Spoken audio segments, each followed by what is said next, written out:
Varias personas me recomendaron ver esta película. Me decían, te va a encantar, de seguro te identificarás, está padrísimo ver cómo es el mundo del jazz y cosas por el estilo. La verdad es que después de verla, opiné lo mismo que muchos otros músicos, en el sentido de que la película plantea circunstancias poco realistas. Ese nivel de exigencia llevado hasta el extremo de poner en peligro la vida, las agresiones físicas y verbales por parte de un profesor y algunos otros detalles que se cuentan en la historia son simplemente irreales. Dejando claro eso, sí disfruté mucho la película. La banda sonora es buenísima, las actuaciones de los dos protagonistas son geniales, la tensión que se genera en distintas partes de la historia me pareció casi insoportable, lo cual es bueno, y de hecho quise ver la película de nuevo para refrescar ideas y mi esposa me pidió que la viera yo solo precisamente porque a ella le estresa demasiado todo lo que sucede.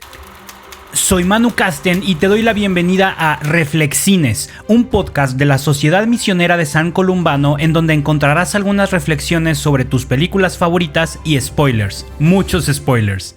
La premisa es la siguiente: Andrew es un chico de 19 años que sueña con ser el nuevo gran jazzista de su generación. Su primera meta es entrar a la orquesta estudio del Conservatorio Schaeffer, dirigida por Terence Fletcher, un profesor famoso por llevar sus exigencias de excelencia hasta el extremo. Andrew deberá enfrentarlo tanto en el aula como en el escenario, buscando demostrar que tiene lo necesario para cumplir su sueño. Vamos con mis 3 momentos de la película. Momento 1, ¿por qué paraste? La película comienza con pantalla negra mientras escuchamos que alguien toca una tarola a velocidad progresiva. El sonido se detiene repentinamente y aparece al final de un oscuro pasillo Andrew, nuestro protagonista. Dentro de un pequeño salón de práctica está acomodando los platillos de la batería. Por fin se siente cómodo. Comienza a tocar de nuevo. La cámara se acerca poco a poco mientras lo vemos paseándose entre todo el set a gran velocidad. De repente se vuelve a detener y se disculpa con alguien. Lo siento,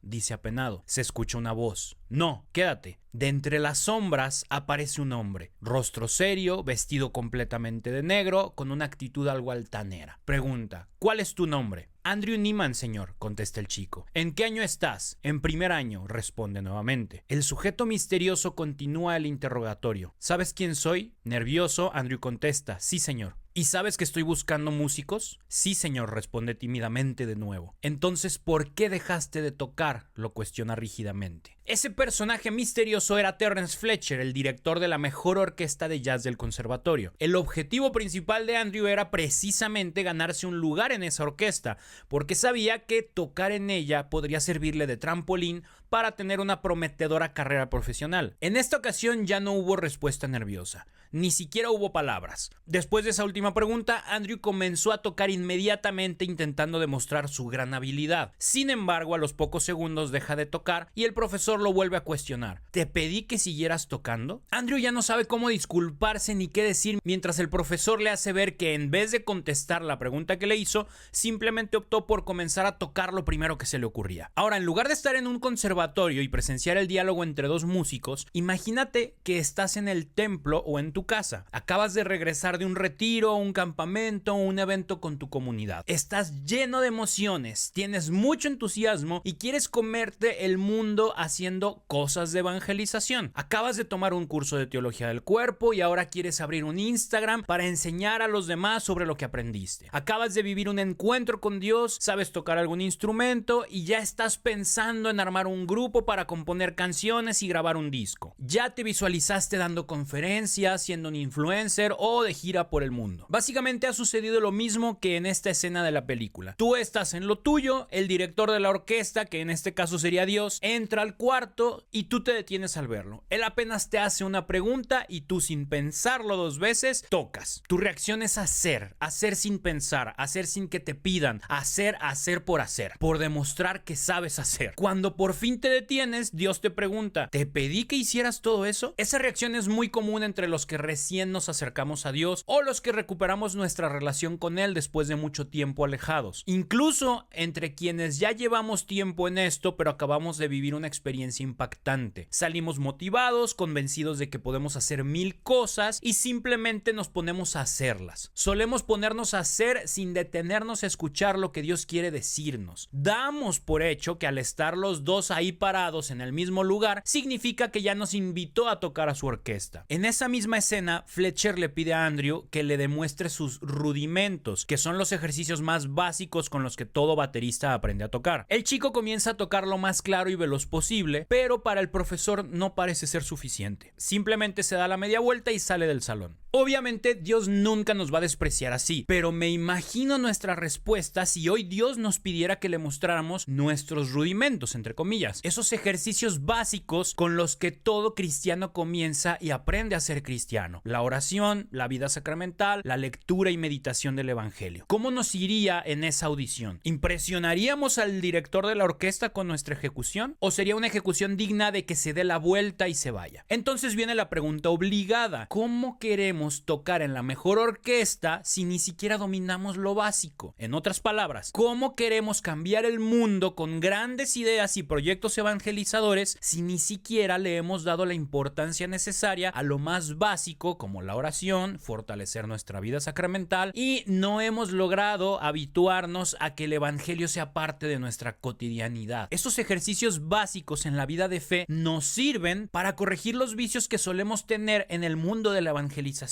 Vicios como expectativas irreales que solo logran frustrar nuestros esfuerzos y cansarnos hasta lograr rendirnos, motivaciones erradas con las que buscamos reconocimiento, comodidad y otras cosas incompatibles con el evangelio, celos y envidias originados porque nos parece que a otros les va mejor, como si evangelizar fuera una competencia, entre muchos otros vicios. Y al igual que en la música, dominar los rudimentos no asegura que podamos tocar a un nivel profesional, pero no dominarlos sí nos asegura que no tocaremos lo mejor posible. Habituarnos a la oración y lectura del evangelio diario y a los sacramentos más allá de los domingos no nos asegura la santidad, pero no habituarnos a todo eso sí nos asegura que no vamos a crecer en nuestra vida de fe. Momento 2. Alguien está desafinado. Andrew logra ganarse un lugar como suplente en la orquesta de Fletcher. Asiste a su primer ensayo y observa con atención a los demás músicos. La disciplina y el temor van de la mano. Más que respeto, le tienen miedo a su profesor. Aún así, la orquesta suena impresionante. En medio del ensayo, Fletcher nota que alguien está desafinado. Primero les ofrece la oportunidad de que el culpable asuma su responsabilidad, pero nadie se anima a hacerlo. Así es que, como león hambriento, Fletcher se acerca a la sección de alientos para encontrar a quien será su víctima. Prueba con un saxofón, con el segundo, con uno más y nada. Se pasa los trombones y ahí está el error. Se engancha con uno de los trombonistas, el más débil de la manada. Lo acosa, le grita, lo presiona. ¿Estás desafinado, sí o no?, lo interroga agresivamente. Sí, responde inseguro y al borde del llanto. Inmediatamente lo corre del salón y de la orquesta. En cuanto el chico sale, Fletcher aclara que ese no era el desafinado, pero lo corrió porque era peor no saber reconocer si estás desafinado o no. Hace muchos años, cuando hacía campamentos juveniles e iba comenzando en eso de animarme a cantar, me sucedió algo que recuerdo con mucha gracia. Yo siempre fui el de los tambores. Si había un momento en el que la música era requerida, yo aparecía con mi djembe o con mis bongos. Pero llegó un momento en el que comencé a sentir la inquietud por cantar. Quería aportar a esos momentos más emocionales. Recuerdo que mucho tiempo mi vergüenza fue mayor que mi inquietud, hasta que un día decidí dar el paso. Estábamos celebrando una misa, toda la primera parte solo toqué mi tambor, pero al llegar al momento de la comunión sentí el impulso inevitable. Era una canción que me sabía bien, llevaba años tocándola, así es que todo era perfecto. Yo canté lo más fuerte que me atreví, y estoy seguro de que fue a un volumen perceptible hasta cierto punto, porque recuerdo perfectamente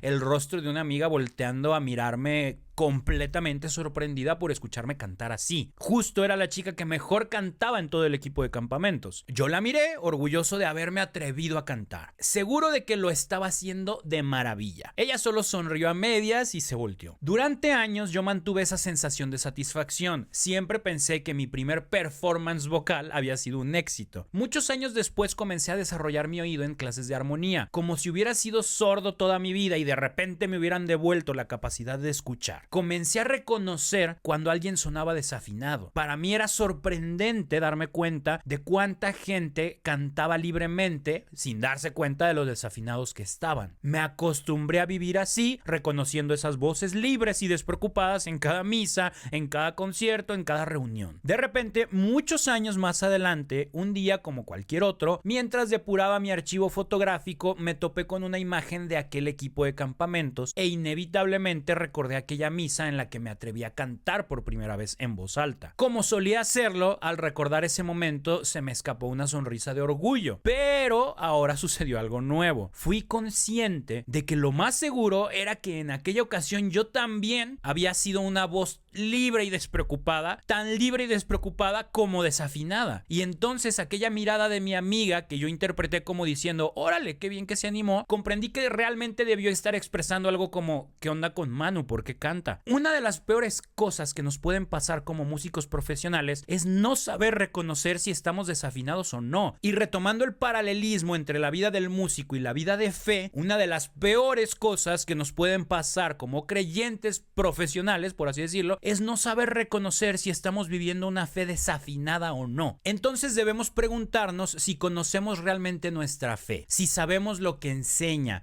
lo que nos pide que hagamos o no en ciertos temas en particular. Entiendo que cada uno va en su lugar y momento dentro de su andar en la fe, y no pretendo que todos vayamos donde mismo y a la misma velocidad. Eso es un proceso personal y no tenemos por qué meternos en el de los demás. Sin embargo, mi problema viene cuando hay gente que decide tocar y no se preocupa por afinar. Por ejemplo, me he encontrado con casos de conocidos e incluso de amigos que deciden comenzar a dar cursos prematrimoniales, presacramentales en sus parroquias, enseñando prácticas e ideas que van en contra de la enseñanza de la iglesia. Una cosa es que uno decida no aceptar las enseñanzas y entonces asumir las consecuencias de forma personal, y otra cosa es ponerte a dar clases enseñándole a otros a partir de lo que tú has decidido que está bien o mal de las enseñanzas de la iglesia. Si no quieres afinar, está bien, nadie te obliga a hacerlo, pero entonces no decidas subirte al escenario a tocar. No arruines el concierto, no hagas sonar mal al resto de la banda, no seas egoísta. Si tú no quieres aceptar las enseñanzas de la iglesia en algún tema en particular,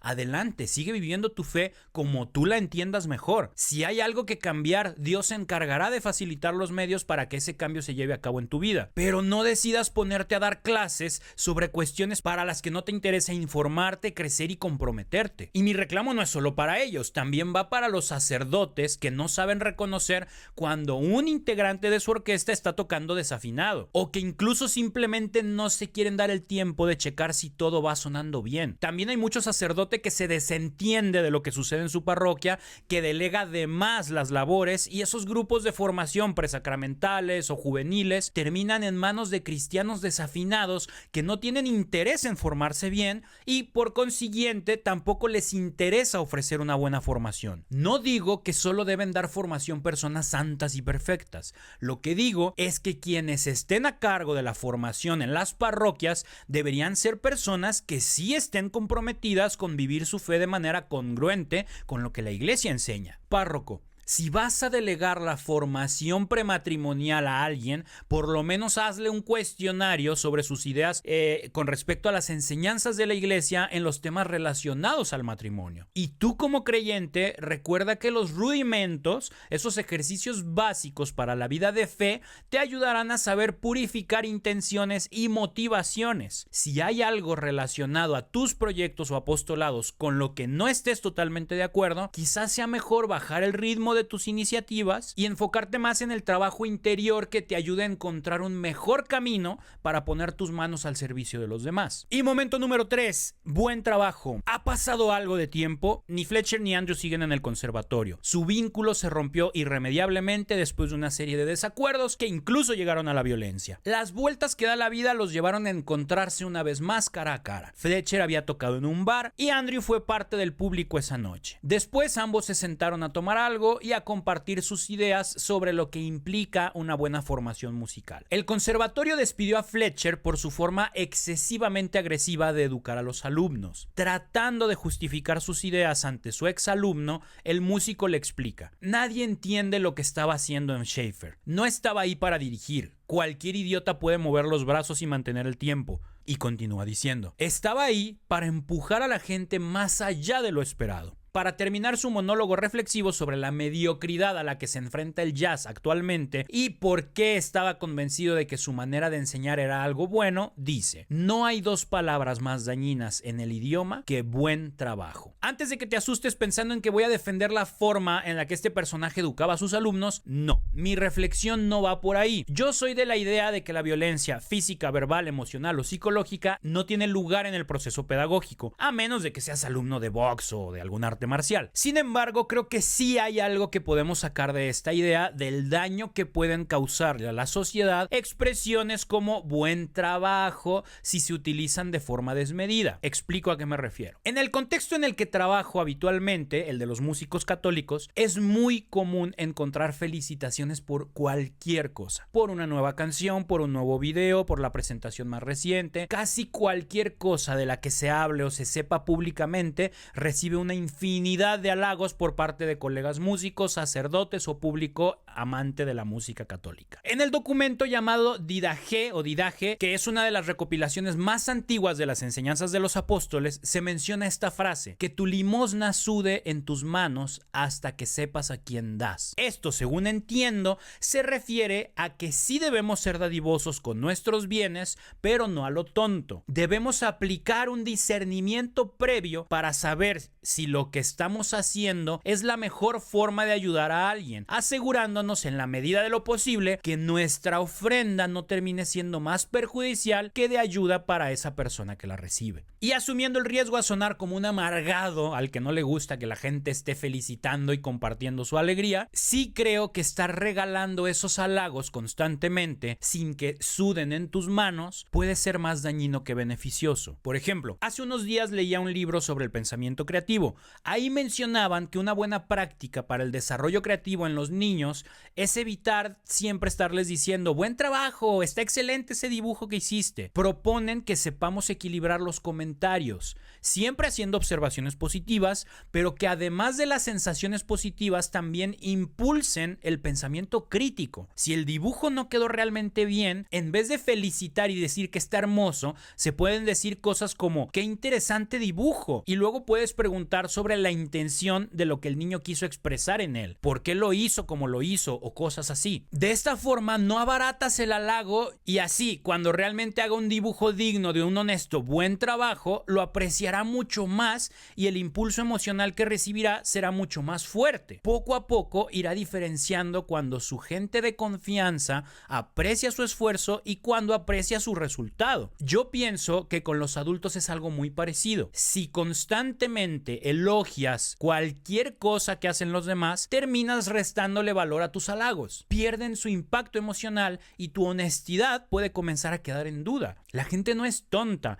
sabe que esa no es la mejor canción que han escrito, aunque tú les digas que sí. También saben que no se ven tan bien con esa ropa que se pusieron hoy, aunque tú les asegures con una sonrisa de oreja a oreja que se ven espectaculares. Al principio tú puedes ser esa persona a la que todos disfrutan ver, ya que los hace sentir bien. Con el tiempo, sin embargo, podrías convertirte en alguien a quien nadie acude en busca de una opinión honesta, porque saben que siempre hablarás con amabilidad, pero no necesariamente con sinceridad. Por otro lado, también está la gente que se ha acostumbrado a que todo el tiempo le digan buen trabajo y que termina desarrollando una marcada intolerancia a la crítica o a la frustración. Gente que pide tu opinión no para saber realmente qué piensas, sino para que les des una palmada en la espalda y les digas una vez más: buen trabajo. Gente con la que uno termina sabiendo que no puede ser honesto porque se ofenden, se enojan, se frustran, independientemente del momento o la forma en la que les digas tu opinión. Y ambas realidades terminan perjudicando el entorno porque entonces nos generamos una realidad en la que todos terminan diciendo que todo está bien. Cualquier canción publicada tiene que ser halagada, aunque haya quedado mal grabada, esté mal tocada o haya sido mal escrita. Igual pasa con los videos o con los eventos. Producciones feas, feas, mal hechas, poco originales, mala organización. Pero nos hemos generado un ambiente de puros buen trabajo que nos impide exigir calidad y expresar honestidad. Claro, siempre debemos cuidar modos y momentos para decir las cosas, eso es prioridad, pero estoy convencido de que esa cultura del buen trabajo barato es la que ha provocado que, por lo menos en este medio de música católica, nos siga costando tanto trabajo tener más eventos de buena calidad en todos los sentidos, porque aplaudimos y halagamos cualquier cosa, y eso provoca que ni músicos ni organizadores sientan una exigencia real por hacer mejor las cosas, ya que el público de todas formas va a aplaudir y halagar sin importar la calidad de lo que le den. Y bueno, ya no sigo con mi desahogo personal, solo te invito a que si realmente quieres motivar o apoyar a alguien a quien estimas, tus aplausos y halagos suden en tus manos antes de darlos. Si realmente piensas que se ha hecho un buen trabajo, no dudes, dilo. Pero si no lo consideras así, piensa en otras expresiones para motivar y apoyar a esa persona. En mi caso, en varias ocasiones he dicho cosas como: te felicito por haber hecho el esfuerzo de grabar ese video. Felicidades por haberte animado a participar en ese evento. Evitando felicitar por un excelente video o por una excelente participación cuando no pienso que lo hayan sido. Y quizá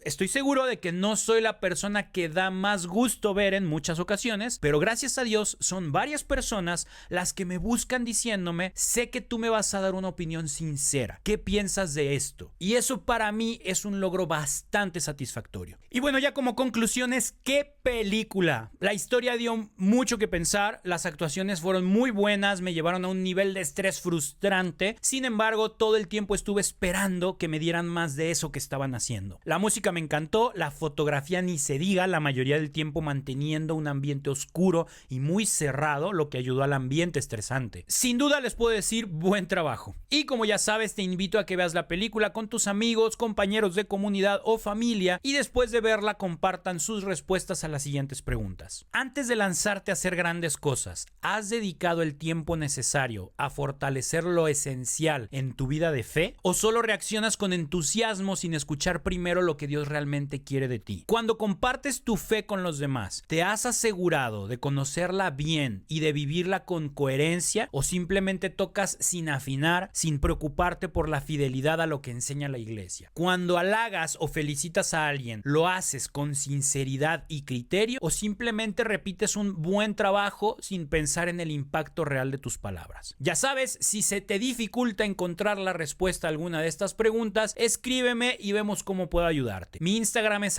@castenmanu, yo soy Manu Casten. Nos encontramos pronto, que Dios te bendiga. Recuerda visitar nuestro sitio web columbanos.org, en donde encontrarás historias y testimonios inspiradores de la misión que hacemos por todo el mundo. Y si quieres apoyar de alguna forma a la misión, no dudes en escribirnos para decirte cómo puedes ayudarnos.